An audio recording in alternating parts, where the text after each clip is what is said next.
Welcome to the Bad Podcast. We have a very special guest today, Matt Swayne. Matt Swayne is a Tyrone Class of 1984 graduate, a science and nonfiction writer. He has written over 5 books covering everything from why universities are so haunted to the supernatural and occult in popular music. Welcome to the podcast, Matt. Tell us a little bit more about what you do. Thank you very much. So I guess I could say that, my day job is a science writer. So I take research from Penn State and turn it into stories and articles, which I try to spread broadly. But then in the evening, apparently I'm into pseudoscience. So I write a lot about ghost stories of things that I find interesting. Initially, I started with ghost stories about, if I go the whole way back, I started with ghost stories about the Tyrone area, and I did that for a newspaper, the Daily Herald. And then I got into finding more stories about universities, and a lot of universities have a lot of ghost stories, which I find pretty fascinating. And from there, I landed a book contract, and I wrote a couple books about things that I would try to blend the history that I like. So I'm really interested in music history and rock and roll history.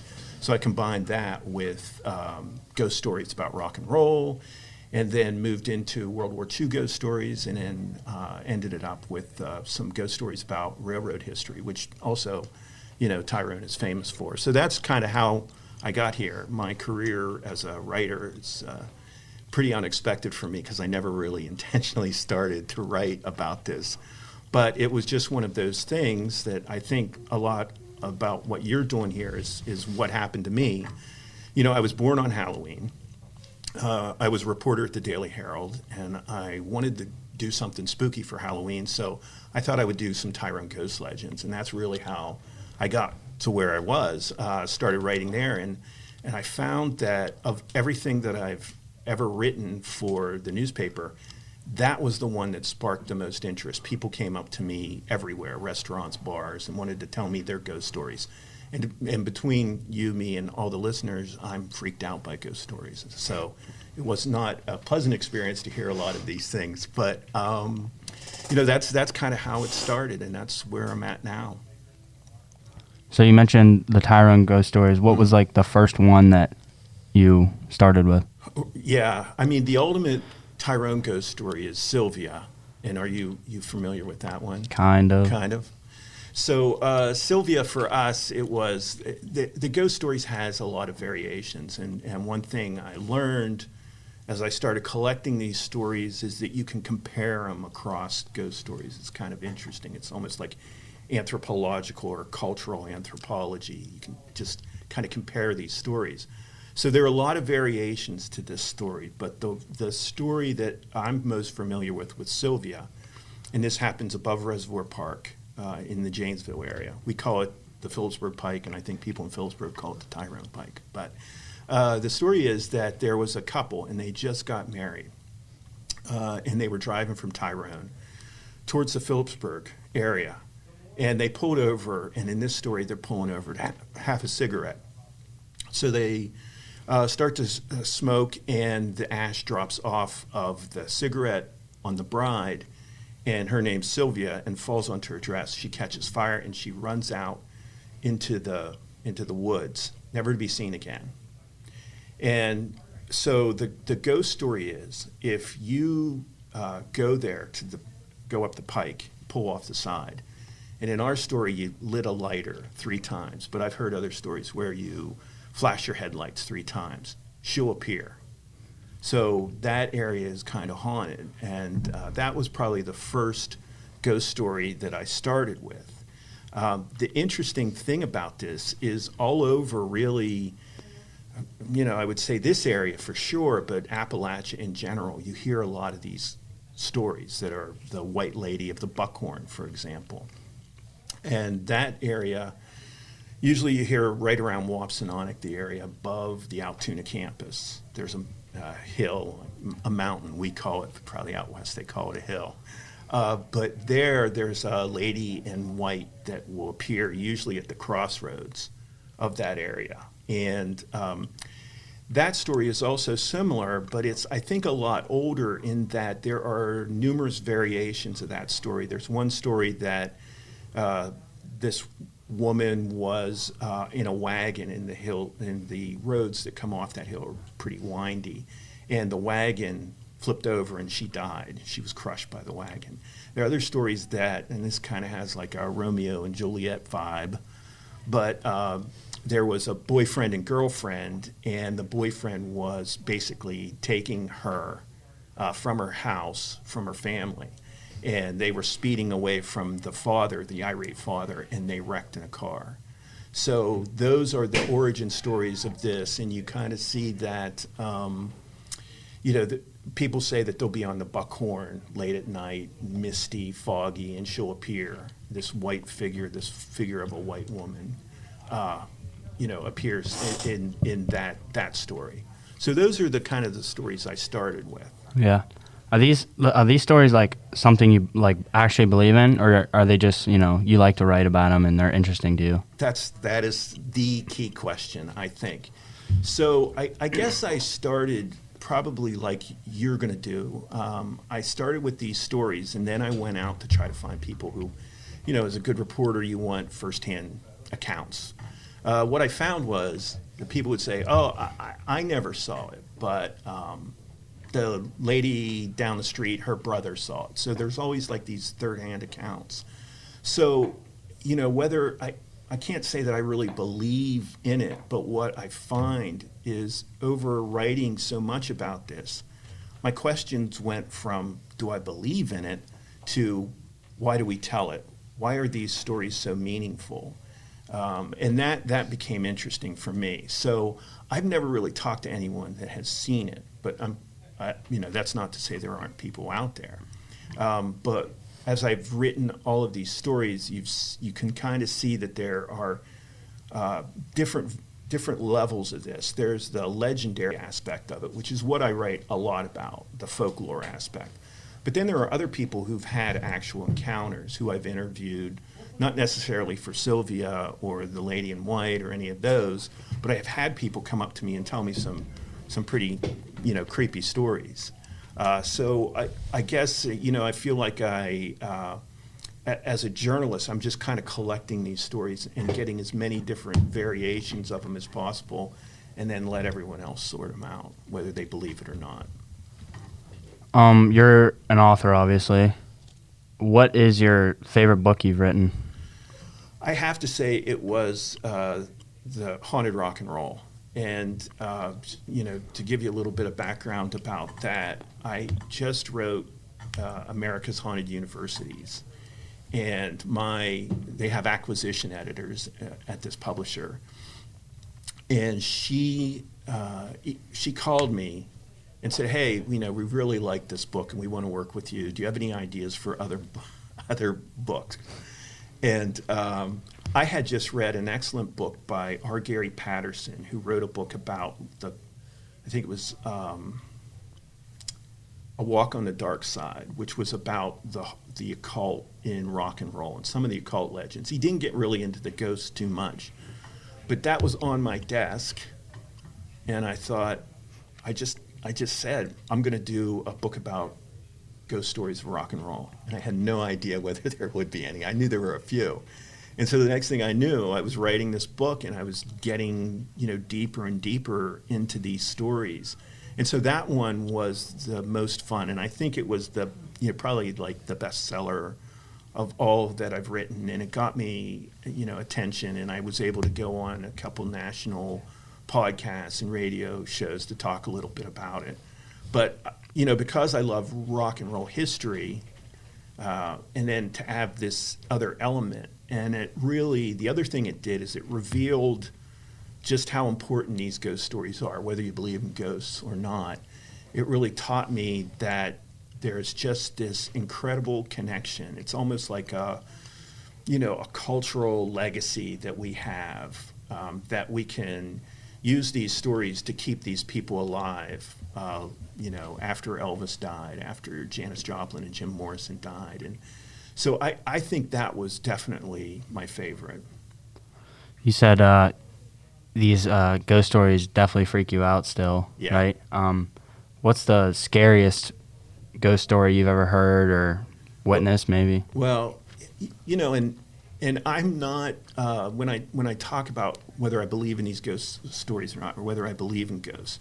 I have definitely talked to people who've encountered something they can't explain, and I respect that. And you can gauge these things by how it's changed their lives. But this is one of the stories. I was at a book signing in Altoona, and a lady came up to me, and that's usually when they start telling me their freaky stories, and that's usually when I just, be quiet. I don't want to hear it anymore. But she started telling me the story, and she said, I look at most of the people I talk to, there are either believers or cynics, and believers totally buy everything, that's all paranormal, can't explain it. And then cynics, no matter what evidence you get them, they don't believe it. Well, she was a little different. She was completely indifferent to these stories. And she told me, she never even thought about it. But she and her husband were antiquers, and they went to an antique show, or went to an antique shop, and they bought an old antique rocker, a rocking chair, and brought it back to the house. And she said the moment that rocking chair was in the house, weird things began to happen. Strange, moving of objects. She had a whole litany of things that happened. I think the thing that gave me shivers is her I think it was her son, who's very young, would not go into the room where the rocker was, and then claimed to see that there was an old lady in the rocking chair. And at that part, I'm just, I'm out. But then she also said that they couldn't explain what was going on, but they knew that there was something different, and they decided they were going to get rid of the chair. And she said after her husband tried to get the chair in the SUV to go back to the shop to sell it or to get rid of it, he looked like he was beat up. It flew at him. He couldn't get it in. He was all cut up and looked like he was in a fight. It was trying to fight him. And I think that was probably one of the freakiest stories. Now, maybe none of that happened. She just decided to come out of nowhere and tell me the story. But what I found her very believable in that she came from this place of not believing in the supernatural at all to really believing in it. It was a life-changing experience. And some of these stories that we talk about, they're transcendental. They change lives. They offer someone, a way to get past like the ordinary that's around us. And I think those are the types of stories that really move me the most, where someone has experienced something and their life philosophy changes. Have you ever personally had an encounter? So I have a really high bar when it comes to what I would consider paranormal. I've had weird things happen. I, lived in an apartment where weird things happened, but all of those things I could explain. Like the one time, I was in the kitchen looking into the living room and the television turned on by itself. With these remote controls, at least back then, infrared beams can ricochet all over the place. And this was an apartment in a house with several apartments. So I can explain it that way. One time my girlfriend at the time, my wife now, was visiting me, and I had gone to get her Sheets cookies, and they come in this little packet. And I put it on the table, pretty far away from her. And she had her earrings, and she was going to put her earrings in. And she looked, and one of them was missing. And we spent, 10, 15 minutes looking around for it. And she said, well, if you find it later, let me know. And she picked up the bag of cookies, and in the cookies was the earring. And to me, that's a heck of a shot that it would bounce maybe 6 feet back into this. It's possible. But it's a little weird. So I don't think I've ever had anything I could classify as a pure encounter that some of these people have had that have talked to me. But it was definitely weird, and it makes me what I consider myself as an open-minded skeptic, which is I don't know, but I'm willing to listen to your stories and be convinced. What are some rock and roll haunted stories that you've...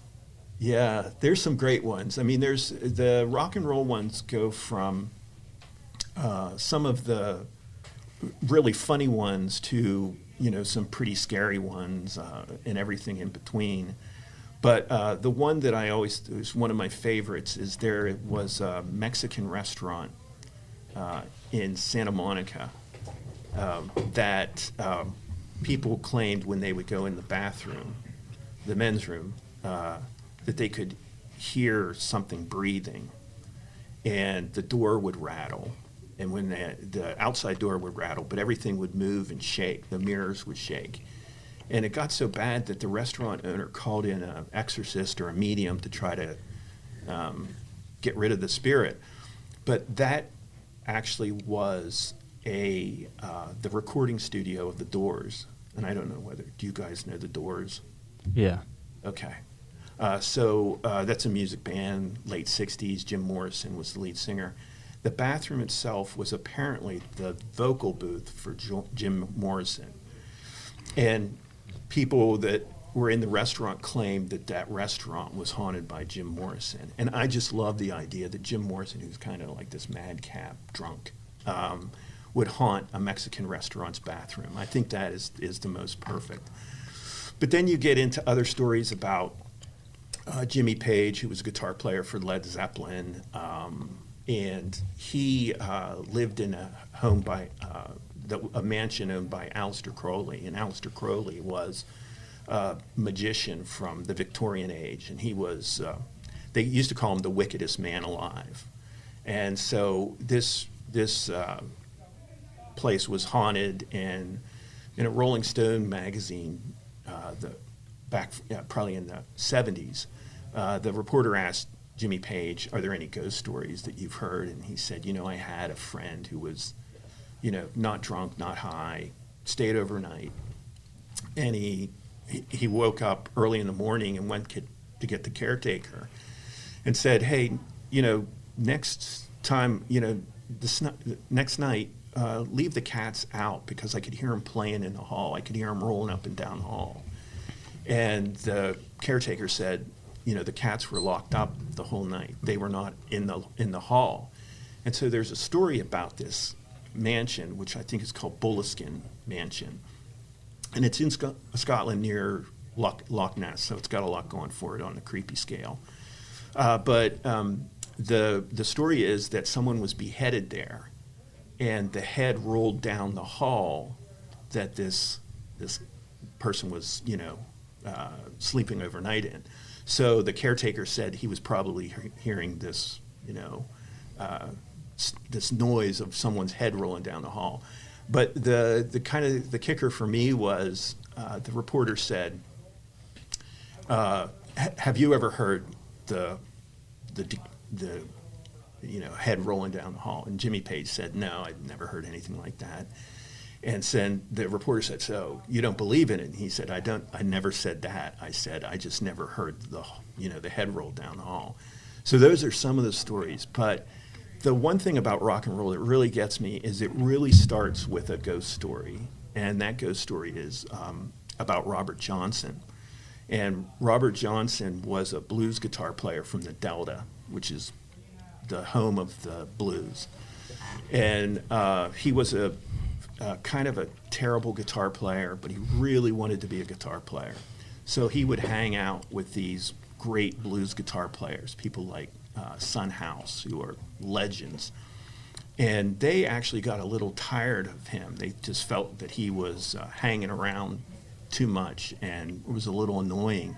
So they basically kicked him out of the group and wouldn't let him hang out anymore. And so he disappears for about a year, and he comes back. And the story is, and this is all historical. Son House has talked about this. They were all outside of what they call a juke joint, this bar, and they were in the parking lot smoking and drinking, and they heard this incredible guitar playing. And they're the greatest guitar players, and they're looking around. They're not playing the guitar. Someone must be. So they go into the bar, and there's Robert Johnson. And the story is he's up there, and this bare light is shining on him, and apparently he had cataracts, and so his eyes were almost glowing. And so they could not believe that this guy was playing as well as he was. So the legend is that Robert Johnson during that year went to the crossroads, and the idea of the crossroads keeps coming up. It's a kind of a part of the story, a part of the plot that goes across these ghost stories. But Robert Johnson went there at midnight and met the devil and signed over his soul to the devil to become a great guitar player. And then probably about a year of fame and fortune, he dies in a rather horrific death. And so there are all these ghost stories about Robert Johnson and about that legend and about that area. That crossroads is still, there, and people go visit. And our Gary Patterson, the guy I talked about, he had some experiences there with the supernatural. So I think that's what fascinates me about rock and roll is, this is like your cultural legacy, and these ghost stories are almost like a map to it. So you can talk about all these different ghost stories and about Jimi Hendrix and Jim Morrison, and you could go from Jimi Hendrix to Little Richard and to Elvis Presley, and you'd get a real map. Because what I found as I went through this, and I wrote 2 books about it, is just about every key figure in rock and roll, there's some type of supernatural legend.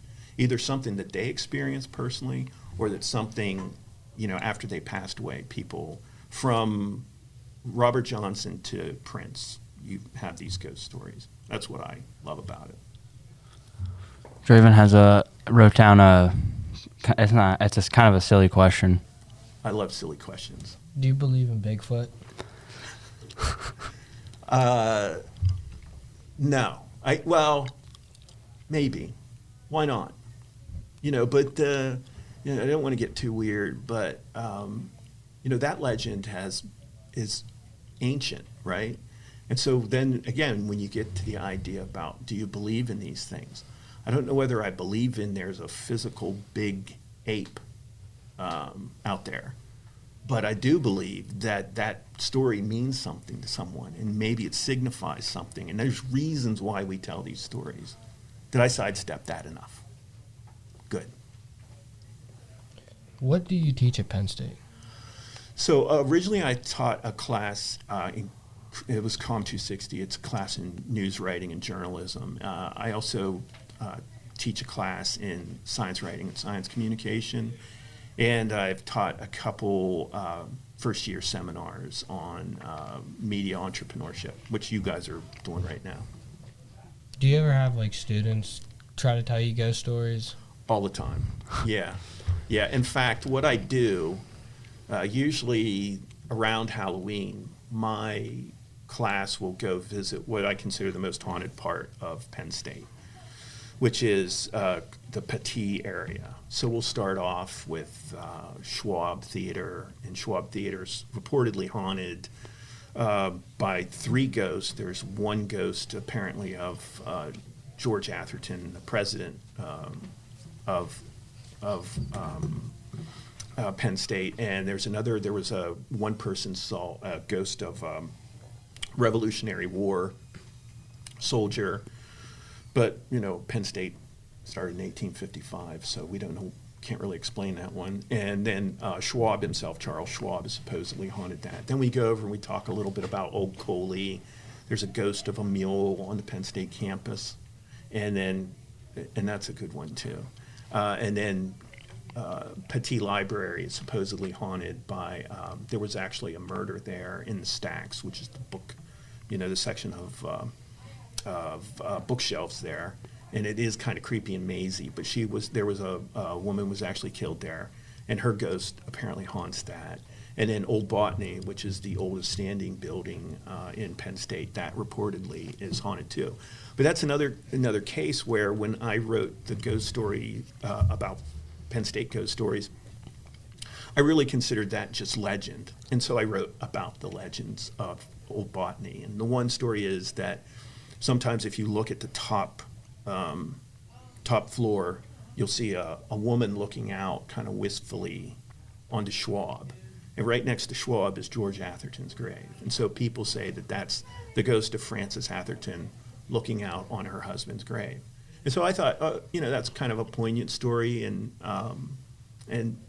I didn't think much more of it than that.